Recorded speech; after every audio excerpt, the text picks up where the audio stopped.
मैं जवाद अहमद हूँ और हम अपनी अकाउंटिंग की नेक्स्ट क्लास के अंदर मौजूद हैं।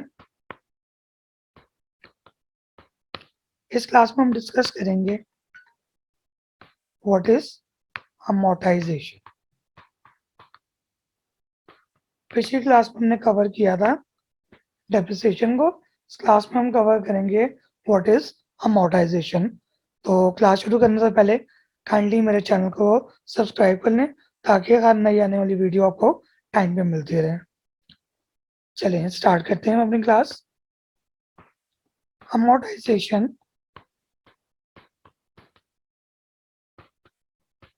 एक एक्सपेंस का नाम है। प्रीवियस क्लास के अंदर मैं बता चुका हूँ कि what are intangibles. Intangible assets हमारे कौन से एसेट्स होते हैं? इंटेंजिबल एसेट्स हमारे वो एसेट्स होते हैं जिन्हें हम छू तो नहीं सकते, ना देख सकते हैं, बस उनको आप यूज कर सकते हो। They can't be touch and see. ना इन्हें देखा जा सकता है, ना इन्हें छुआ जा सकता है, बस आप इनको यूज कर रहे होते हैं। फॉर एग्जाम्पल केमिकल फॉर्मूला,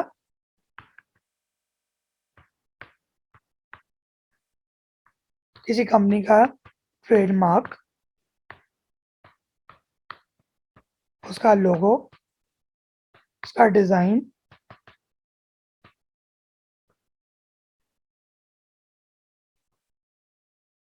और कॉपीराइट्स एक्सेट्रा। इस तरह की चीजें हैं सारी की सारी। अच्छा, अब ये जो कंपनी के पास केमिकल फॉर्मूला है, मिसाल है एक बोतल बनाने वाली कंपनी है, उन्होंने कोक बोतल बनाई है। उस बोतल को बनाने का जो फॉर्मूला है, वो फॉर्मूला तो एक दफा बन गया होगा, लेकिन उस फॉर्मूले को यूज करते हुए जो वो कोक की बोतलें बनाएंगे वो अगले 150 सालों तक बनाएंगे, जब तक कंज्यूमर का फ्लेवर चेंज ना हो जाए। तो ये भी फिर हमारे क्या हैं जी, एसेट्स हैं जो हमें 1 साल से ज्यादा का बेनिफिट दे रहे हैं। तो फिर अकाउंटेंट ने जिस तरह डेप्रिसिएशन के लिए सोचा, वही इनके लिए सोचा।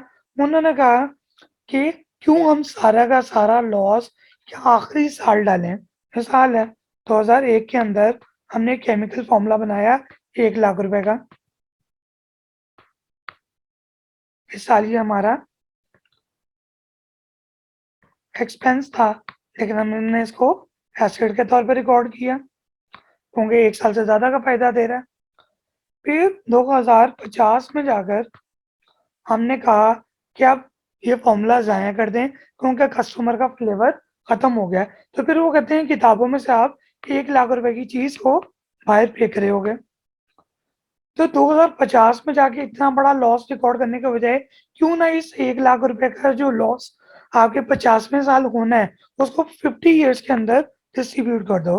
Distribute this loss into 50 years. तो इस लॉस को रिकॉर्ड करने के लिए उन्होंने नाम इस्तेमाल किया, उस नाम को कहते हैं जी अमोर्टाइजेशन। तो आज से हमारा एक कॉन्सेप्ट बन गया कि जो टेंजिबल एसेट्स हैं यानी फिक्स एसेट्स हैं, वो अगर अपनी वैल्यू लूज करें तो उनकी वैल्यू के अंदर जो कमी आ रही है वो डेप्रिसिएशन होगी, और अगर इंटेंजिबल एसेट्स की वैल्यू के अंदर यूज होने पर कोई कमी आ रही है तो वो होगी हमारी अमोर्टाइजेशन एक्सपेंस। अमोर्टाइजेशन की कैलकुलेशन का भी वही तरीकाकार है। फॉर्मूला पढ़ लेते हैं। इसका फॉर्मूला है amortization for the year is equal to cost minus residual value divided by life, total life।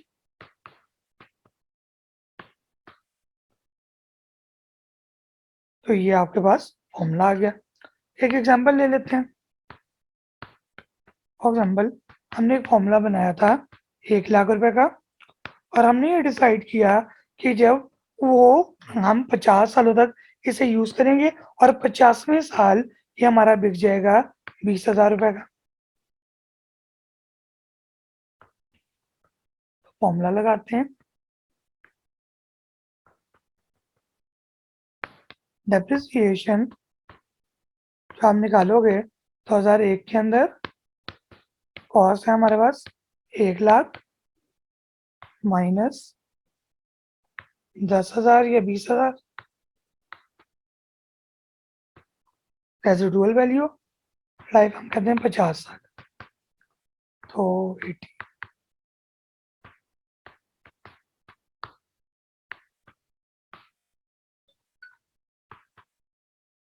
तो 1,600 रुपये हमारे पास अमोर्टाइजेशन की वैल्यू आ गई। ये सेम फॉर्मूला लगता रहेगा हर साल, हर साल इसी कॉस्ट के ऊपर ही रेट लगाया जाएगा। ये हमारी अमोर्टाइजेशन एक्सपेंस है। अब इसकी नेचर पढ़ लेते हैं। अमोर्टाइजेशन भी एक एक्सपेंस है जो कि दो जगह इफेक्ट देता है। एक प्रॉफिट एंड लॉस के अंदर इसे एज ए एक्सपेंस रिकॉर्ड किया जाएगा, जिसकी वजह से हमारा प्रॉफिट कम हो जाएगा। और दूसरी जगह बैलेंस शीट के अंदर हम इंटेंजिबल एसेट्स इसमें से माइनस कर देंगे टोटल या एक्यूमुलेटिव अमोर्टाइजेशन, जिसकी वजह से इस इंटेंजिबल की वैल्यू कम रह जाएगी। तो एक जगह ये हमारे एसेट्स की वैल्यू को कम कर रहा है और दूसरी जगह ये हमारे प्रॉफिट को कम कर रहा है। So let's meet in the next class with a new concept. Thank you for your time.